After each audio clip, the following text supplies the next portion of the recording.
Quels sont les biens immobiliers qu'il faut absolument éviter d'acheter quand on se lance dans les ventes aux enchères immobilières judiciaires? Salut à toi, ici Jean-Pierre d'Enchères Immo Club, ton expert dans les ventes aux enchères immobilières judiciaires. Après une courte pause, je reviens te voir avec une vidéo extrêmement importante, donc arrête tout ce que tu fais et écoute bien cette vidéo parce que ça va t'éviter de faire des grosses conneries. Dans cette vidéo, je vais te donner mon top 5 des biens qu'il faut absolument éviter quand tu te lances dans les ventes aux enchères immobilières judiciaires. Si tu découvres ma chaîne, sache que je publie régulièrement des vidéos autour des ventes aux enchères immobilières judiciaires, mais pas que. Je publie également des vidéos autour de l'immobilier où je partage mon expérience à la fois sur mes activités d'achat de biens immobiliers, mais aussi dans mes activités de gestion d'un parc immobilier assez conséquent. Donc, si ces sujets t'intéressent, n'oublie pas de t'abonner et surtout de liker la vidéo si celle-ci te plaît.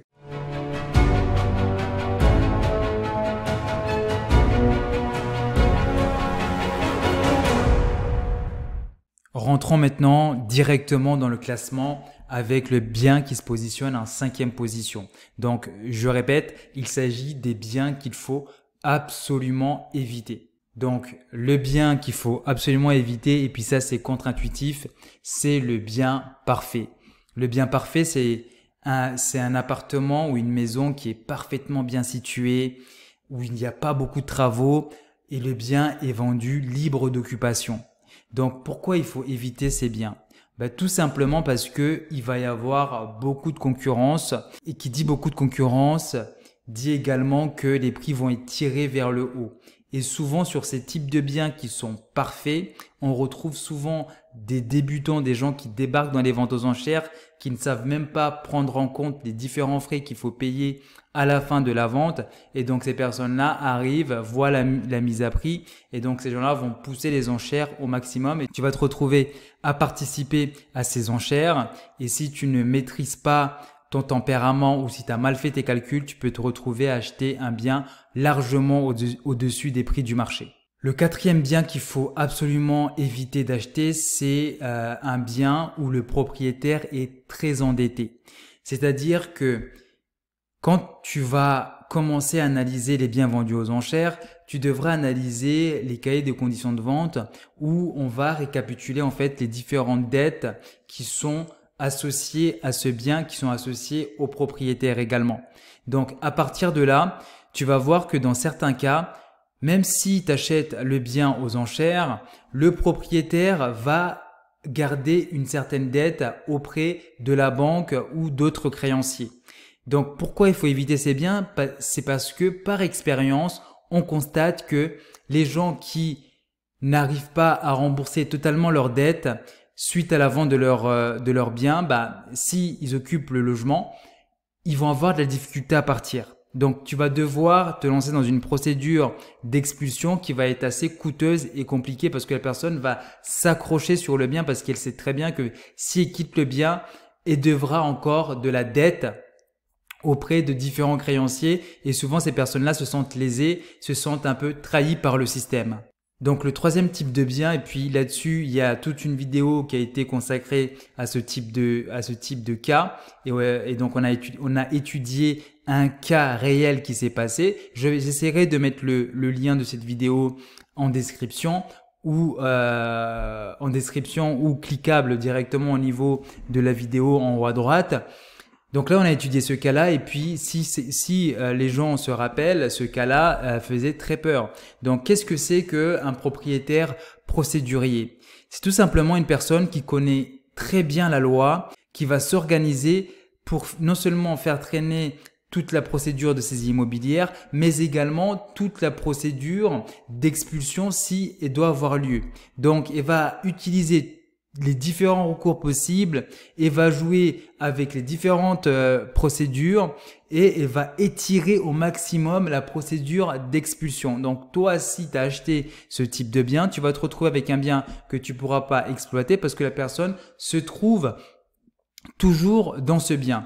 Et aussi, La personne peut également monter toute une structure pour se maintenir dans les lieux, malgré le fait que vous êtes adjudicataire, que vous êtes le nouveau propriétaire du bien. On a pu le voir dans le cas qu'on a étudié, où la personne avait donc monté finalement une entreprise, donc qui détenait finalement le bien, et à partir de son entreprise, et c'était en fait monter un contrat de location totalement en désavantage du propriétaire, qui permettait en fait à la personne de loger avec un loyer très modéré. Et quand tu te retrouves dans ce cas-là, pour casser ce type de contrat de location, c'est extrêmement difficile, coûteux et long. Donc, faites très attention par rapport aux propriétaires procéduriers.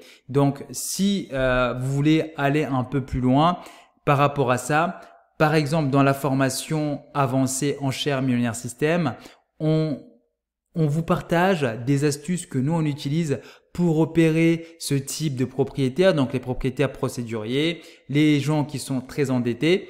Donc, on vous partage tous ces éléments-là pour ne pas tomber dans ces pièges-là.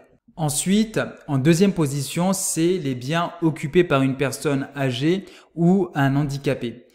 Donc, vous allez voir, dans les ventes aux enchères, vous allez souvent rencontrer des personnes âgées qui ne payent plus, par exemple, leur charge de copropriété parce qu'ils ont une petite retraite ou des handicapés.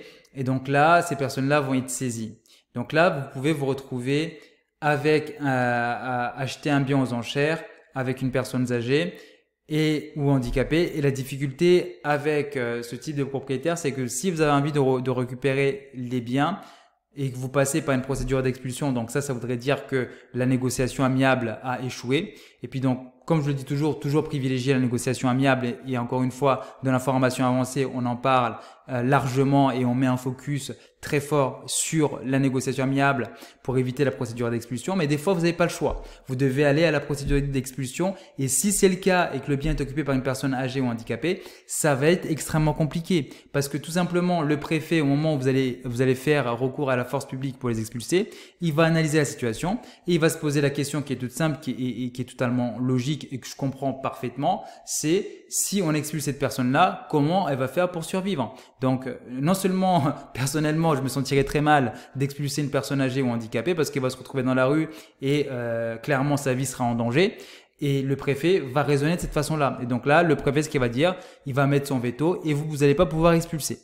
Après, bien évidemment, vous allez être en mesure de toucher des indemnités d'occupation si vous montez correctement le dossier, mais quand même, ça peut être des procédures qui peuvent être assez longues jusqu'à ce que la personne handicapée ou âgée retrouve un bien pour se loger. En dernière position, plutôt le cas qu'il faut absolument éviter parce que quand vous vous retrouvez dans ces cas-là, les dommages sont irréversibles et vous pouvez tout simplement vous ruiner ou encore perdre 10 ans sur votre carrière d'investisseur, c'est les biens avec des travaux de grosses œuvres. Surtout si vous débutez. Si vous ne connaissez rien à l'immobilier, ne vous lancez pas dans ce type de travaux. Donc, et puis moi, des biens comme ça, j'en ai déjà vu. Ça va être par exemple des biens des maisons que vous allez visiter, puis vous allez voir que il y a un problème au niveau des fondations de la maison.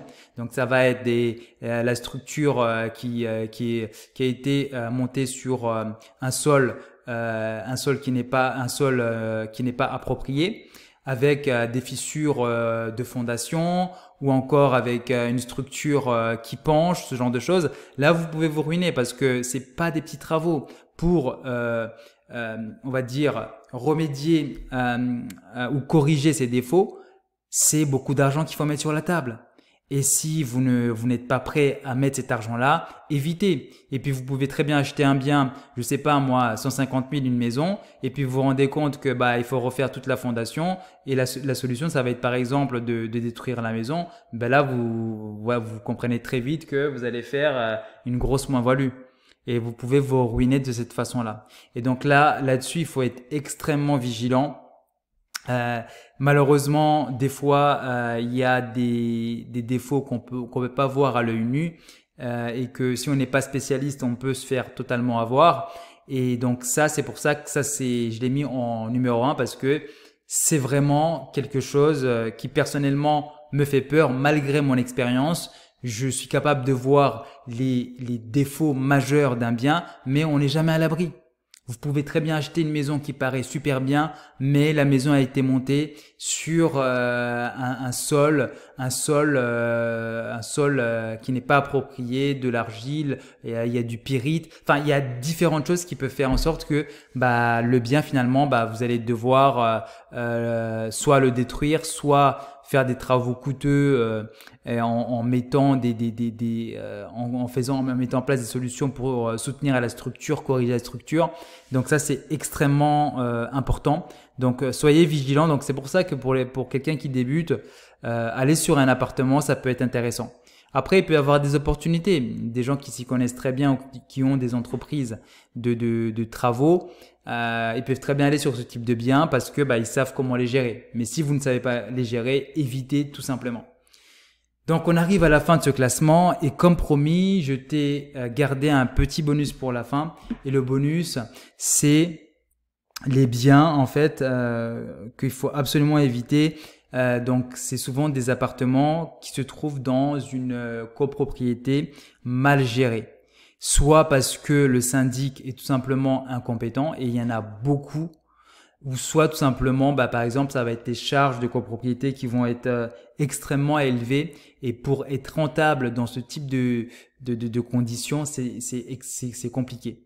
Donc ça arrive très souvent et ça c'est vraiment l'alerte et le warning que je mets tout le temps en avant par rapport aux débutants qui se lancent dans les ventes aux enchères. Étudiez bien les documents des syndics, analysez bien la capacité du syndic à gérer la copropriété, analysez également s'il n'y a pas de dette ou des mauvais payeurs au niveau des copropriétaires et tous ces éléments bien évidemment on les aborde dans la formation avancée. Donc c'est ce que je pouvais te partager dans cette vidéo. Si tu as aimé, like, partage et surtout n'oublie pas de t'abonner.